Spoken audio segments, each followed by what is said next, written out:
Visit our website at www.oweleketv for a thrilling journey. Oweleketv, rising star at the fairground.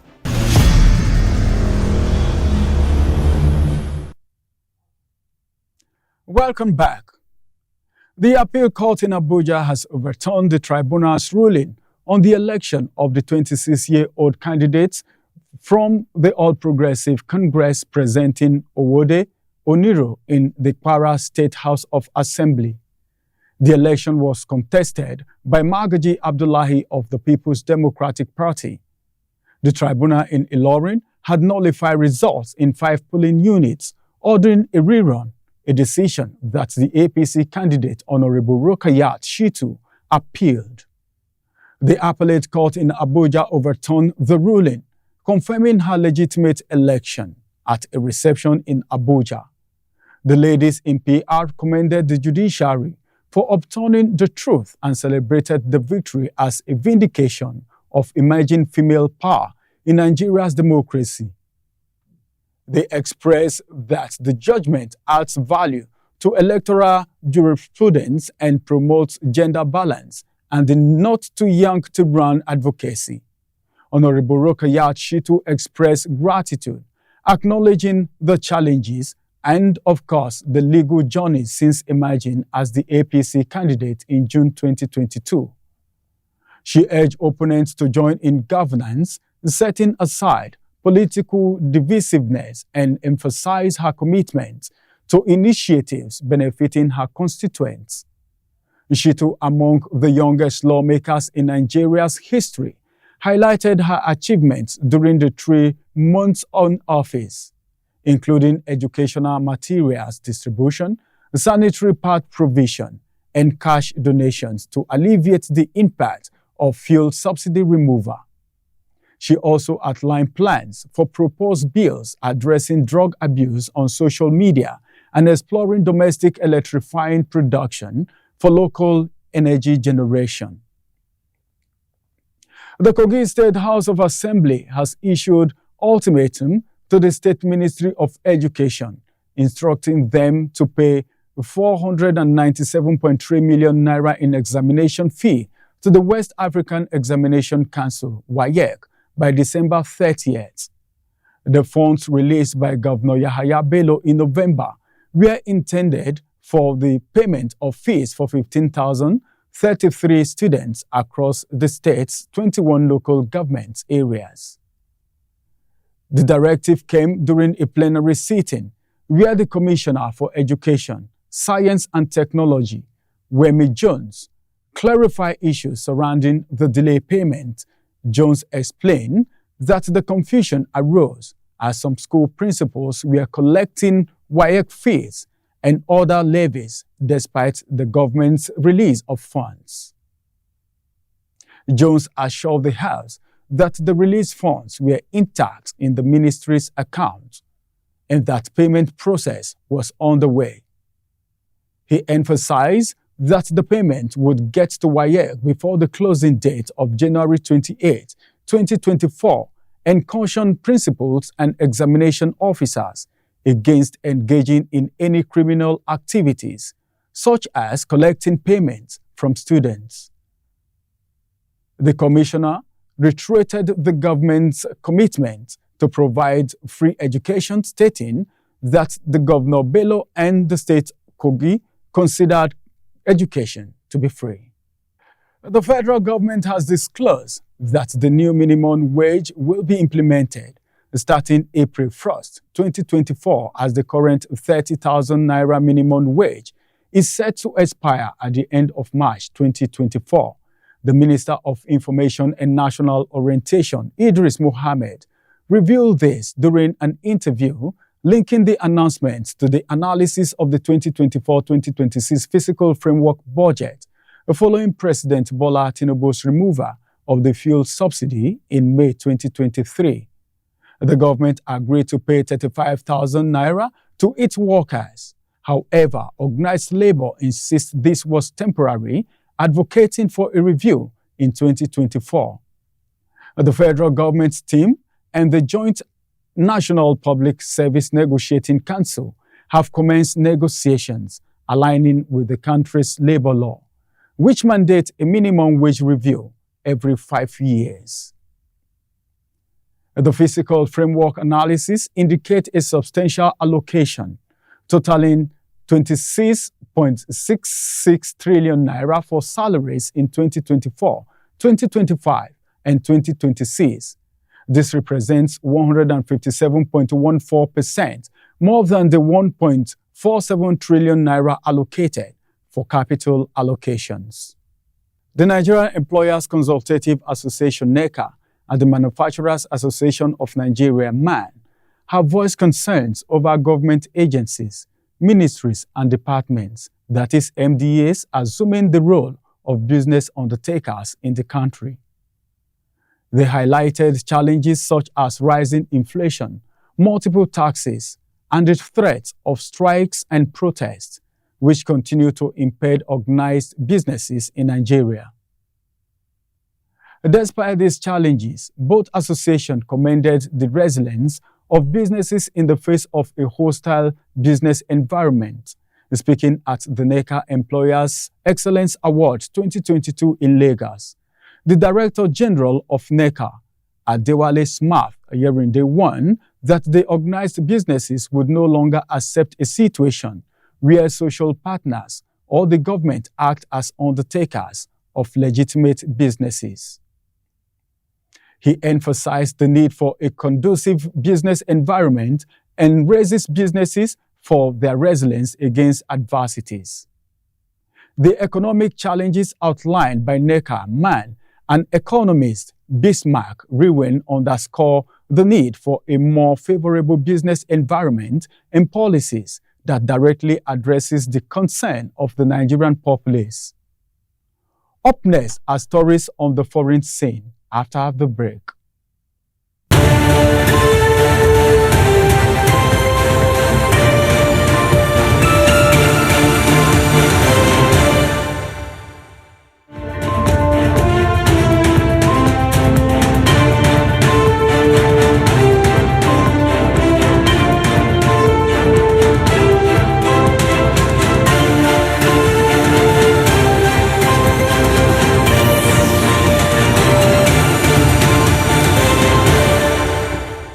Welcome back.